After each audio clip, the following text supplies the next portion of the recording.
দিয়েছিলেন, সুসংবাদ জানাইছিলেন। তার ভিতরে হযরত সাদ রাদিয়াল্লাহু তাআলা আনহু একজন সাহাবী। এই সাদ ডাক দিয়ে বললেন, ইয়া রাসূলুল্লাহ, ওগো নবীজি, বললেন আপনি হলেন আল্লাহর পয়গম্বর, আপনি আল্লাহর সঙ্গে যোগাযোগ, আপনি আল্লাহর কাছে করে কিছু বললে আল্লাহ দেরি করেন না, মুহূর্তে কবুল করে নেয়। তাই আপনি আমার জন্য আল্লাহর কাছে একটু দরখাস্ত দোয়া করো। আল্লাহর নবী ডাক দিয়ে বললেন, সাদ, তুমি তোমার নিজের জন্য দোয়া করো। ইয়া রাসূলুল্লাহ, কেমন ভাবে আমি দোয়া করব? আমি গুনাহগার। আল্লাহর নবী ডাক দিয়ে বললেন, সাদ, তুমি শুনে রাখো, যদি কোনো মানুষ 40 দিন পর্যন্ত যদি হারাম ভক্ষণ না করে, হারাম খাবার যদি 40 দিন পর্যন্ত কোনো ব্যক্তি না খায়, 40 দিন পর্যন্ত যদি হালাল খাবার দেহের ভিতরে ঢোকায়, ওই ব্যক্তির জবান দ্বারা, মুখ দ্বারা আল্লাহর কাছে যা কিছু উচ্চারণ করে, মহান আল্লাহ রব্বুল আলামিন ওই ব্যক্তির দোয়াকে কবুল করে নেয়। সুবহানাল্লাহ। এই কারণে দোয়া করো, নিজের জন্য দোয়া করো, তোমার দেহের ভিতরে হারাম গুলো বাহির করে দাও। এই জন্য আল্লাহর রাসূল বলেছেন, তোমরা দোয়া করো, আল্লাহুম্মা কফিনি বিহালালিকা আন হারামিকা ওয়াগনিনি বিফাজলিকা আম্মান সিয়াক। ও আল্লাহ, তুমি আমার জন্য হালাল জিনিসকে বৈধ করো, বৃদ্ধি করো, হারামকে আমার থেকে বর্জন করো। আর আল্লাহ, ঋণ থেকে তুমি আমাকে মুক্তি দান করো। আল্লাহ, তুমি আমাকে ঋণগ্রস্ত থেকে মুক্তি দাও, তুমি আমাকে ঋণ থেকে মুক্তি দাও। আল্লাহ নবী এই দোয়া অধিকাংশ সময় করতেন। সাহাবীরা বললেন, ইয়া রাসূলুল্লাহ, ওগো নবীজি, কারোর কাছ থেকে তো 10টা টাকা আপনি ধারও নেন নাই, আপনি তো কোন প্রকারের ঋণগ্রস্ত নয়। আল্লাহ পাক আপনার আগে পিছের গুনাহ মাফ করে দিয়েছে, উত্তম চরিত্রের টিকিট দিয়ে দিয়েছে।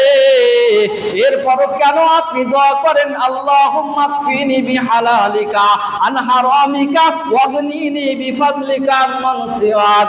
এই ঋণ মুক্তির থেকে কেন আপনি এই দোয়াগুলো প্রতি নামাজ সালামের আগে কেন আপনি পাঠ করেন? আল্লাহ নবী ডাক দিয়ে বললেন, উম্মতেরা রে, এই দোয়া আমি এই কারণে পাঠ করি, আর তোমাদেরকেও পাঠ করার আহ্বান জানাই। তোমরা এই দোয়াটা পড়বে আমার সমস্ত উম্মতের জন্য। এই দোয়াটা তার কারণ হলো ঋণ থেকে বেশি করে মুক্ত চাবে। কারণ ঋণগ্রস্ত ব্যক্তি ঈমান নিয়ে কবরে যেতে পারে না। ঋণগ্রস্ত ব্যক্তি ঈমান হারা, বেঈমান, মুনাফিক হয়ে কবরে পতিত হয়। ঋণগ্রস্ত ব্যক্তি ঈমান নিয়ে কবরে যেতে পারে না। আল্লাহ রাসূল সাল্লাল্লাহু আলাইহি ওয়াসাল্লাম ঋণগ্রস্ত ব্যক্তি মারা গেলে তার জানাজা পড়াতেন না, যতক্ষণ পর্যন্ত তার পরিবার থেকে ওই ব্যক্তির ঋণের বোঝা মাফ না হতো, এতক্ষণ পর্যন্ত তাকে জানাজা পড়াতেন না, দাফন করতেন না। কেননা যারা শহীদে মৃত্যু হয়েছে, আল্লাহর নবীর সঙ্গে গিয়ে উহুদ বদর খন্দকে যারা শহীদ হয়েছে, যুদ্ধে যে যারা নবীর সাহাবীরা শহীদ হয়েছে, শহীদদের বিনাশ হিসাবে আল্লাহ রাব্বুল আলামিন জীবনের সমস্ত গুনাহ মাফ করে জান্নাতে দিবে। কিন্তু যদি নাকি শহীদরা ঋণগ্রস্ত থাকে, ঋণের গুনাহ আল্লাহ পাক মাফ করবেন না, কেননা ঋণটার মালিক হলেন আরেকজন বান্দা।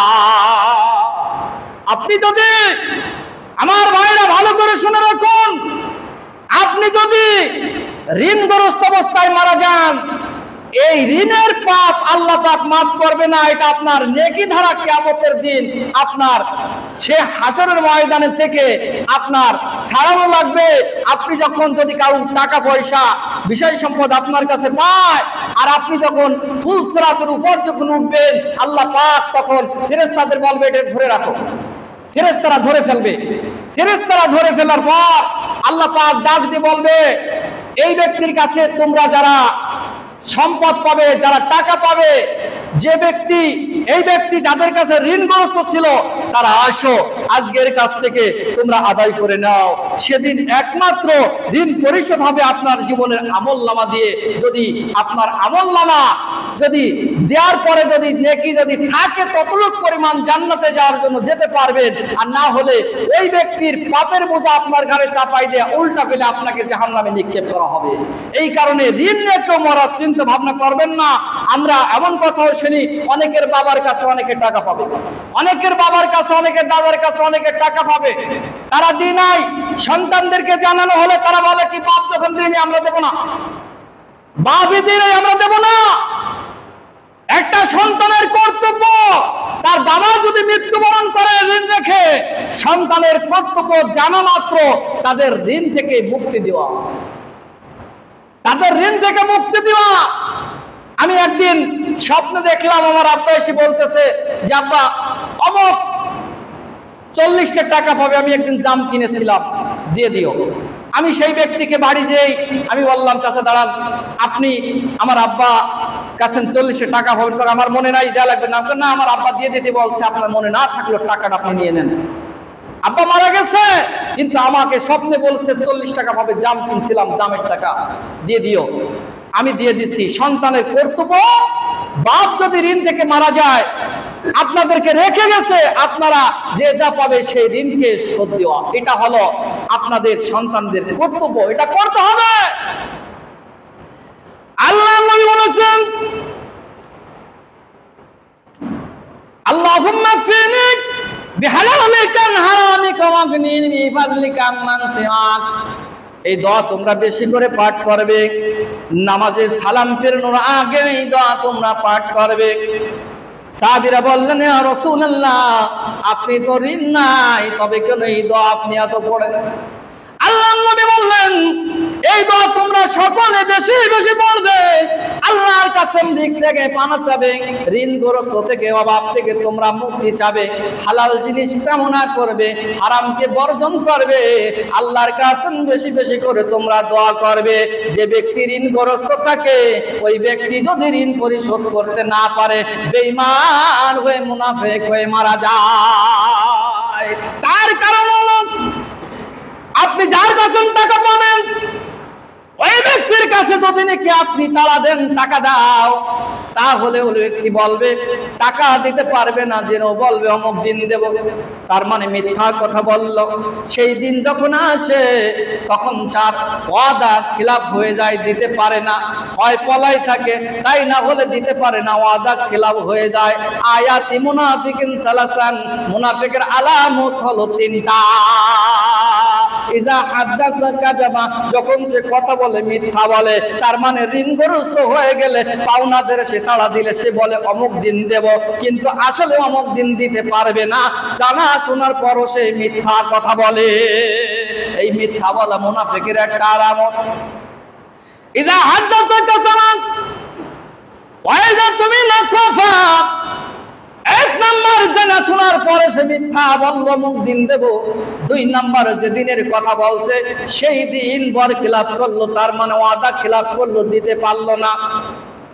ওয়াইদা তুমি না খাফা, আর আমানতের খেয়ানত যে ব্যক্তি করে, মিথ্যা কথা বলল, ওয়াদা করলো, আর যে আমানতের খেয়ানত করলো, কোন জিনিস তার কাছে গচ্ছিত রাখলো আর সেটা ফিনিশ করে ফেললো, এটা আমানতের খেয়ানতকারী। এই মুনাফিকের 3টা আলামত আল্লাহর রাসূল সাল্লাল্লাহু আলাইহি ওয়াসাল্লাম বলেছেন, ঋণগ্রস্ত অবস্থা ব্যক্তি মিথ্যা বলে এবং ওয়াদা খিলাফ করে, ওই অবস্থায় মারা গেলে বেঈমান, মিথ্যুক এবং মুনাফিক অবস্থায়, বেঈমান অবস্থায় তার মৃত্যু হয়। এই কারণে আল্লাহর কাছে তোমরা বেশি বেশি করে দোয়া করবে, আল্লাহুম্মা কফিনি বিহালালিকা আন হারামিকা ওয়াগনিনি বিফাদলিকা আম্মান সিওয়াক। আল্লাহ নবী বলেন হালাল জিনিস যদি তুমি খাও, তাহলে তোমার মুখ দ্বারা আল্লাহর কাছে যা যা বলবে, আল্লাহ পাক তোমার দোয়াকে কবুল করবে। আমার ভাইরা, এই কারণে আপনি নিজের জন্য দোয়া করুন, নিজের জন্য মঙ্গল কামনা করুন। যদি তাই যদি হয়, তাহলে সমস্ত অশ্লীলতা থেকে বিরত থাকতে হবে। ঠিক মতো সারা বছর নামাজ পড়তে হবে।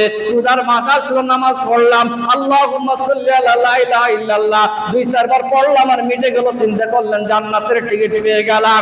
গোটা জীবন অন্যায় করলাম, হজের মৌসুম আসলো, টাকা পয়সা খরচ করে হজ করে আসলাম, আর মনে করলাম জান্নাতের টিকিট কিনে রেখে গেলাম। কাজ হবে না। আপনার সারা বছর যদি আপনি নামাজ না পড়েন, সারা বছর এখন থেকে নামাজ পড়তে হবে। গোটা জীবন যতদিন বেঁচে থাকবো রোজা রাখতে হবে। গোটা জীবনে কোনোদিন মিথ্যা কথা বলবো না, ওয়াদা করে ওয়াদা খিলাফ করবো না। গোটা জীবন প্রতারণা করবো না। দুধের ভিতর পানি দিয়ে বিক্রি করেছি, দুধে আর পানি দিব না। প্রতারণা করবো না, ধোঁকাবাজি করবো না। জমির আল আমি অন্যের টাকা কেটে নিজের সম্পদ বড় করবো না। কোনো প্রকারের বাটপাড়ি সিটিং বাজের ভিতরে থাকবো না। তওবা করে নিলাম, গোটা জীবনে আল্লাহ যতদিন বেঁচে থাকবো সারা জীবনে কোনোদিন অন্যায় কাজ করব না। এই বলে যদি আপনি তওবা করতে পারেন, মহান আল্লাহ রব্বুল আলামিন সারা জীবনের সমস্ত গুনাহ মাফ করে দিয়ে ওই পরিমাণ নেকি আপনার আমলনামায় পরিপূর্ণ করে দিয়ে মহান আল্লাহ রব্বুল আলামিন জান্নাতের টিকিট ধরাই দিবে। সুবহানাল্লাহ। আমরা কি চাই না যে আল্লাহ আমাদেরকে পরকালে মাফ করে দিক? আমরা চাই কিনা? যদি আমরা তাই চাই, তাহলে আমাদের আল্লাহর কোরআনকে মেনে নিতে হবে। আল্লাহ রাব্বুল আলামিন ডাক দিয়ে বললেন, ফাইম্মা ইয়াতিয়ান্নাকুম মিন্নি হুদান ফামান তাবিয়া হুদায়া ফালা খাউফুন আলাইহিম ওয়ালা হুম ইয়াহজানুন। 1 নাম্বার পারা, 2 নাম্বার সূরা বাকারার 38 নং আয়াত। এটা আল্লাহ রাব্বুল আলামিন বললেন, যখন আল্লাহর পক্ষ থেকে তোমাদের সামনে কোরআনের বাণী যখন এসে যায়, হিদায়াতের বাণী যখন এসে যায়, কোন মানুষ, নারী পুরুষ, মুমিন মুসলমানের কোনো অধিকার নাই, কোন মানুষের অধিকার নাই এর থেকে মুখ ফিরাই নেওয়া। কোন মানুষ যদি প্রশ্ন উত্তর ছাড়া, দ্বিধাদ্বন্দ্ব ছাড়া, কোন কথাবার্তা ছাড়া আল্লাহর হুকুম যদি নাকি ঈমানের সাথে গ্রহণ করে মেনে নেয়, মহান আল্লাহ ডাক দিয়ে বললেন, ফালা খাউফুন আলাইহিম, তাদের কোনো ভয় নাই, ওয়ালা হুম ইয়াহজানুন, মৃত্যুর পরে তাদের কোনো চিন্তা নাই। আমি আল্লাহ রাব্বুল আলামিন কবরের আযাব মাফ করে দিব, পরকালে হাসরের ময়দানে আরশের নিচে ছায়া প্রদান করব, হাউজে কাউসার পান করাবো। আমি আল্লাহ রাব্বুল আলামিন তাদের সঙ্গে সাক্ষাৎ করব, আর আমি আল্লাহ রাব্বুল আলামিন মাকাম, জান্নাতের উঁচু স্থান আমি আল্লাহ তাদের দান করব। সুবহানাল্লাহ। এই কারণে সব অন্যায় থেকে মুখ ঘুরাই নিতে হবে, তওবা করতে হবে, তওবা করে নিজেকে শুদ্ধ করতে হবে। তাহলে একমাত্র আল্লাহ আমাদের জন্য ক্ষমা ও দয়া মহান আল্লাহ রব্বুল আলামিন করবে। কথা বাকি।